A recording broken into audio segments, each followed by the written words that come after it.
Okay, kabayan, magandang araw po sa inyong lahat. Muli po nagbabalik ang inyong lingkod, Ka Jerry Geronimo, sa ating palatuntunang ating alamin. Let's take a breather for once, kabayan, sa araw na ito. Medyo lalayo po tayo, di-deviate po tayo sa mga usual topic po natin sa agriculture, sa fisheries, at saka sa livelihood, kabayan. At pag-uusapan po natin ang ilang bagay na mahalaga sa ating sa takbo ng ating pamumuhay, lalong-lalo na po ang ating mga kabataan, kabayan. At dito po sa ating pinag-uusapan, for the past few days, kabayan, napag-uusapan po ang ilang paksa tungkol po sa kung paano makatutulong ang ating mga paaralan, ang ating mga tahanan, ang ating mga magulang upang maging maayos ang takbo ng buhay at kaisipan ng ating mga kabataan. Molding the children's minds, para ito po ay maging maayos kung sakasakali, kung hindi man sa kanila, ay para po sa kanilang kinabukasan, kabayan. At ito po ay ating pong pinag-uukulan ng pansin sapagkat sa palagay ko, napakahalaga nito, kabayan ko, para sa ating lahat. Pagbabalik po, kabayan, sa dating pagtuturo ng mga tinatawag po nating mahalagang asignatura, kagaya po ng good manners and right conduct, kabayan. At alam po ninyo, nung minsan nabasa ko, may mga may mga kongresista na nag-file po ng kanilang mga bills, panukalang batas sa Kongreso para maibalik po ang mga asignatura o subject matter like the good manners and right conduct sa mga paaralan, lalong-lalo na po sa grade school, sa elementarya, kabayan ko. At ito'y napakahalaga.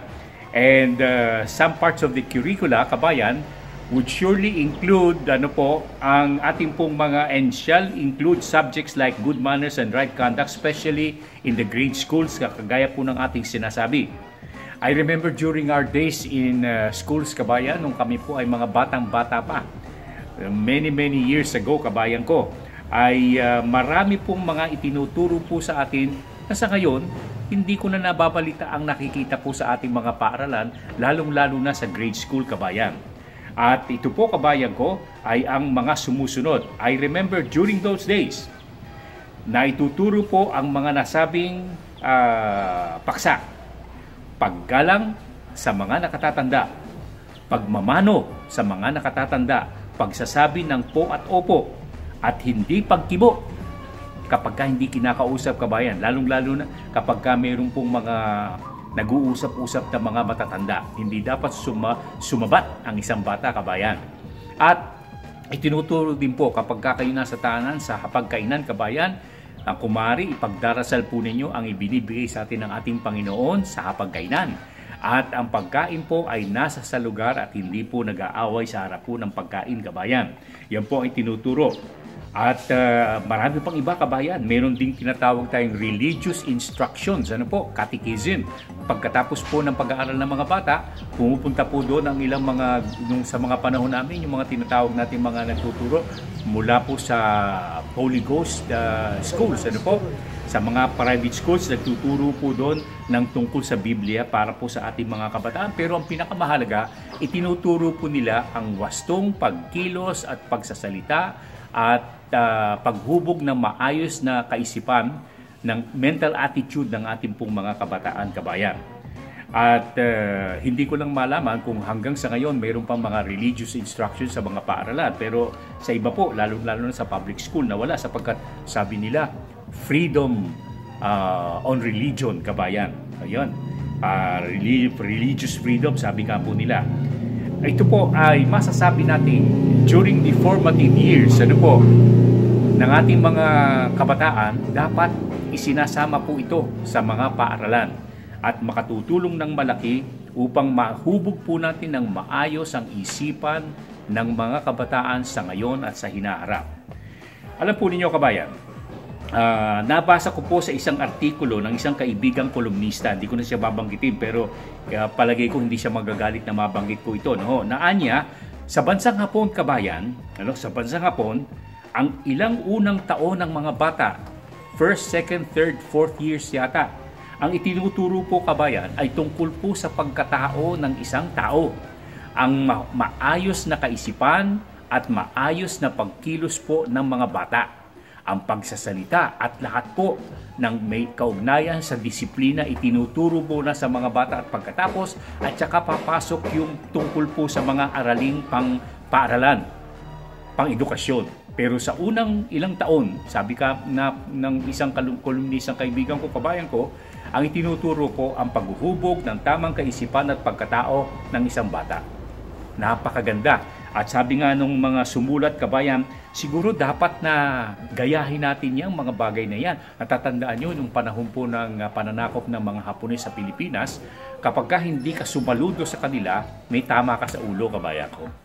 Yan po sinasabi ng ating mga matatanda. Ang ibig sabihin niyan, disiplina. Ano po? Dinidisiplina ng mga otoridad ang kanilang mga kababayan para makita po hanggang sa ito po'y tumanda, naroroon ang paggalang, respeto sa ibang tao, kabayan. And if you've been able to go to Japan, kabayan, when you go there, kapag ka nag-usap po kayo, bago kayo mag-usap, sumasaludo po sila. Okay? Sa ibang lugar naman, sa ibang bansa, inilalagay po ang kanang kamay sa kanilang puso at sasaludo sa inyo. Yan po ang pinakamaganda. Ang atin, nagaya natin sa mga western countries ang pag-handshake, kabayan. Handshaking, ano po? Beso-beso. At yan hindi ginagawa po ng ilang bansa rito sa Asia. At sabi nga po nila, siguro dapat yan po ang ginamit po natin, kabayan. Aywan ko, kung mayroon pang mga binabanggit natin, makikita sa ating mga paaralan. Alam po ba ninyo, noong mga panahong yun, naglilinis po kami ng kwarto, monitor ang tawag doon, kabayan. Hindi ka pwedeng pumasok kung hindi ka magpupunas ng iyong sapatos sa mga basahang ilalagay po ng mga monitor sa pintuan. Pagkatapos, kabayan, you will be asked to put your hands on the desk. Titignan kung malinis ang inyong mga palad, kung mahaba ang inyong mga kuko, kabayan ko, at kung ikaw ay may panyulito sa iyong mga bulsa. Kung wala kang panyulito, malas ka lamang, siguro baka ikaw ay palabasin ng ating mga maestra noon. Okay, yan po ay ilang taong ding ginawa sa ating mga paaralan. Hindi ko lang malaman kung ito po ay ating ginagawa pa hanggang sa ngayon. At mabalikan natin yung ating kolumnistang kaibigan. Siguro, sabi nga po nila, dapat gayahin ito ng ating pong mga Pilipino, ng ating pong mga kababayan. Dahil dito po, we would like to call the attention of our lawmakers to push hard and hard enough para makapasa ang mga nasabing panukalang batas tungkol po sa good manners and right conduct.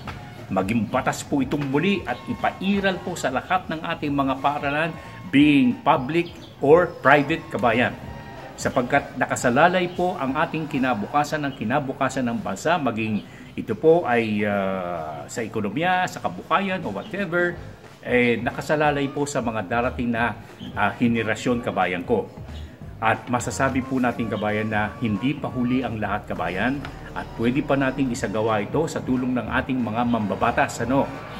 Dapat gayahin ng ating mga kabataan ang mga maayos na gawain po ng mga matatanda, at kayong mga kabataan, huwag ninyong gagayahin ang hindi magandang ipinakikita ng mga nakatatanda sa atin, kabayan ko. Di ba? Yung pagsasalita ng maayos, dapat yan po ang gagayahin po ninyo. At yan po ay isang magandang halimbawa na dapat nating ipakita sa ating mga kabataan, kabayan. Okay? Naku, medyo na iba po ang ating mga pinag-uusapan ngayon, at sana po hindi pa huli ang lahat. Sabi ko nga, marami pang henerasyon ang darating sa ating bansa. May pag-asa pang mailagay sa ayos ang kaisipan at pag-uugali ng mga Pilipino, lalong-lalo na po ang ating mga kabataan sa ngayon at sa hinaharap. Yan po ang ating paksain. Piling paksain po natin our editorial, our article sa araw na ito sa ating palatuntunan, ating alamin. Okay. Pansamantala, babalik tayo ng kaunti dito sa ating mga inihanda. Ang ating mga munting paksain. At paalala, kabayan, huwag po kayong magtatanim ng mga binhi, ang mga buto na nanggaling po sa mga hybrid seeds, kabayan, ng ikalawang beses o paulit-ulit. Ang hybrid po, like this one that I'm trying to show you, kabayan ko, hindi natin ipapakita yung mga kung saan natin binili. Kagaya po nitong ating sa kalabasa po natin. Yan, yan, yung sa kalabasa po natin. Meron kaming itinanim na kalabasa na the seeds came from the hybrid seeds that were planted, sowed several times. Tumubo. pero ang nakikita po natin hindi pa nagbibigay ng mga bulaklak, kabayan. At kung magtatanim po kayo ng mga ganyang halaman, maaaring kayo po ay mabigo. At pinakamaganda, kung hybrid ang inyong kukunin, I'm not trying to promote these hybrid seeds and companies, kabayan, but I would like you to remember that hybrid seeds are good enough for you to be able to get a lot of fruits from your garden, kabayan. Yan po ang ating isasagawa. At kung sakasakali, marami kayong mabibili mga hybrid seeds sa mga kumpanya. At speaking of plants, kabayan, ito, mga saging, kung mapapansin po ninyo, yung mga saging na yan, medyo mga maliban na lamang doon sa mga Batangas varieties na talagang sinabi nila makunat at magandang uri, Pero ang nabanggit po at napulot natin sa mga dalubhasa, kung magtatanim kayo ng puno ng saging, hindi kayo dapat kumuha po ng pananim doon ng lalagpas sa 3 ulit. Kinakailangan yung mga sapling shot ang tawag doon. Kabayan ko? Sa tatlong labas po ng mga supling, pwede kayong kumuha. And then, pag nagtanim po kayo ng saging, iwanan po ninyo yung mother plants. Pagkatapos, yung iiwan po ninyo, yung pong lumilitaw na tumutubo at lumalaki. Sa pagkatapos po ng 3 ulit, hindi na po pwedeng gamitin po ang nasabing mga pananim sapagkat hindi na po lalaki ang bunga. And I would like to remind you also to always fertilize the plants in an orderly manner. Kung maaari, maglagay po kayo ng mga dumi ng hayop, maglagay po kayo ng mga fertilizer na organiko para maging maganda ang inyong mga halaman, kabayan. Yan po ay paalala ng ating palatuntunang ating alamin mula po sa inyong lingkod na napulot din po natin sa mga dalubhasang nakaugnay po natin sa mga nakalipas na taon sa pagtatanghal ng ating programang Ating Alamin, kabayan. Okay? Ito po naman ang inyong lingkod, Ka Jerry Geronimo, nagsasabing ang larangan ng pananakahan, pangisdaan, mga palatuntunang pangkabuhayan ay ating pong pinangangalagaan sa palatuntunang Ating Alamin, lalong-lalo na po ang kaisipan at pagkilos at maayos na paglaki ng ating mga kabataan para po sa buong sambayanang Pilipino. Hanggang sa muli, mabuhay po kayong lahat, kabayan.